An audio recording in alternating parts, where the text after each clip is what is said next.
رسول اللہ صلی اللہ علیہ وسلم تہجد کے لیے اٹھے تو آپ نے بیٹھنے کے بعد آسمان کی طرف نظر کر کے سورۃ آل عمران کی آخری 11 آیات 190 سے 200 تک پڑھی۔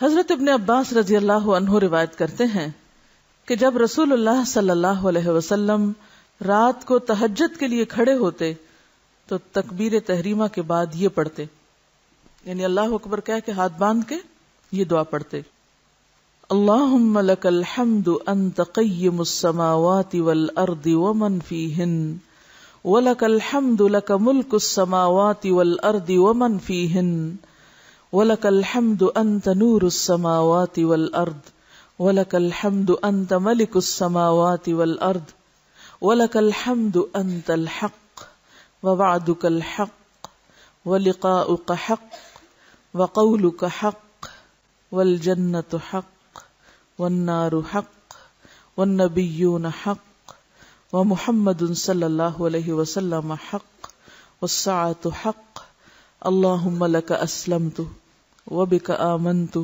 وعلیک توکلت وإلیک انبت وبک خاصمت وإلیک حاکمت فاغفر لی ما قدمت وما اخرت وما اسررت وما اعلنت انت المقدم وانت المؤخر لا الہ الا انت۔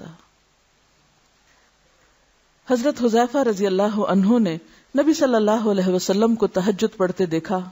وہ کہتے ہیں سورۃ فاتحہ کے بعد آپ نے سورۃ بقرہ پڑھی، پھر رکوع کیا۔ اب دیکھیے کہ کبھی تو آپ نے ایک آیت پہ ساری رات گزار دی اور کبھی ایک پوری سورت پڑھی، طویل قرات۔ سورۃ البقرہ 2.5 پاروں پر مشتمل۔ ہم تو صرف کوئی مر جائے تو اس دن پڑھتے ہیں، زندگی میں پڑھنے کی ضرورت نہیں۔ ہر چیز کو الٹا دیا نا ہم نے بدعتیں ایجاد کر کے۔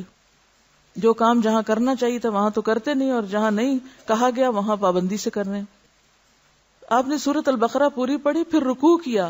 آپ کا رکوع آپ کے قیام کی مانند تھا۔ کتنا طویل ہوگا؟ جتنی دیر سورۃ البقرہ پڑھی اتنی دیر آپ جھکے رہے، پھر آپ نے رکوع سے سر اٹھایا۔ آپ کا قومہ آپ کے رکوع کی مانند تھا، پھر دیر تک اللہ کی حمد و ثنا بیان کرتے رہے۔ پھر آپ کا سجدہ آپ کے قومہ کی مانند تھا، طویل سجدہ کیا۔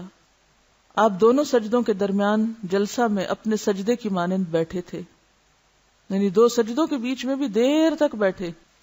بس آپ نے 4 رکعتوں میں سورۃ البقرہ، سورۃ آل عمران، سورۃ النساء اور سورۃ المائدہ پڑھی، اور یہ 4 رکعتوں میں پڑھا۔ یہ تھی نبی رحمت صلی اللہ علیہ وسلم کی نماز تہجد۔ صرف 4 رکعات میں 7.25 پارے پڑھے، یعنی سورۃ المائدہ اگر پوری ہو تو جی ہاں 7ویں میں شروع ہوتی ہے اور آگے تک چلتی، تقریباً 7.25 پارے۔ پھر رکوع، قومے، سجدے اور جلسے کی درازی یعنی طوالت، اور ان میں تسبیحوں اور دعاؤں کو کثرت سے پڑھنا آپ پہ ختم تھا، کوئی اس سے آگے نہیں بڑھ سکا۔ کم سے کم اور زیادہ سے زیادہ تعداد کتنی رکعتیں پڑھنی چاہیے؟ ٹھیک ہے، یہ بھی بڑا اہم سوال ہے۔ اکثر لوگ پوچھتے ہیں تہجد کتنی رکعتیں، تو یہ ظہر اثر وغیرہ کی طرح مقرر رکعتیں نہیں ہیں، اس میں وسعت ہے۔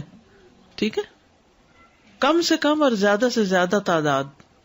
ابن عثیمین کہتے ہیں نبی صلی اللہ علیہ وسلم سے رات کی نماز کے متعلق سوال کیا گیا تو آپ نے فرمایا رات کی نماز 2 رکعت ہے، مثنا مثنا، اور آپ نے اس کو کسی تعداد کے ساتھ متعین نہیں کیا۔ آپ نے یہ نہیں فرمایا 4 ہے، 6 ہے، 8 ہے، 10 ہے، نہیں، کیا فرمایا 2 ہے۔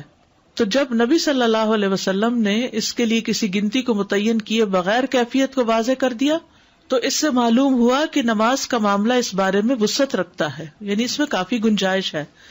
انسان 100 رکعتیں بھی پڑھ سکتا ہے اور 1 رکعت کے ساتھ اس کو وتر بنا سکتا ہے۔ تو اصل بات یہ کہ انسان جتنی طاقت پاتا ہے اتنی رکعتیں ادا کر لے۔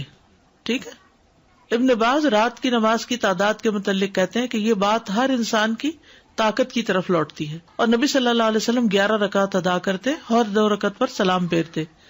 آپ علیہ الصلوۃ والسلام اپنی قرات، اپنے رکوع اور اپنے سجدوں کو لمبا کرتے تھے، اور قیام اللیل کو 2 ہلکی پھلکی رکعتوں کے ساتھ شروع کرتے تھے۔ سب سے بہتر یہی ہے، اور اگر وہ 3، 5 یا اس سے بھی زیادہ پڑھتا تو کوئی حرج نہیں، ہر ایک اپنی طاقت کے مطابق ادا کرے گا، اس میں کوئی حد نہیں۔ لیکن سب سے افضل صورت 11 رکعت نماز پڑھنا ہے، 8 تہجد اور 3 وتر۔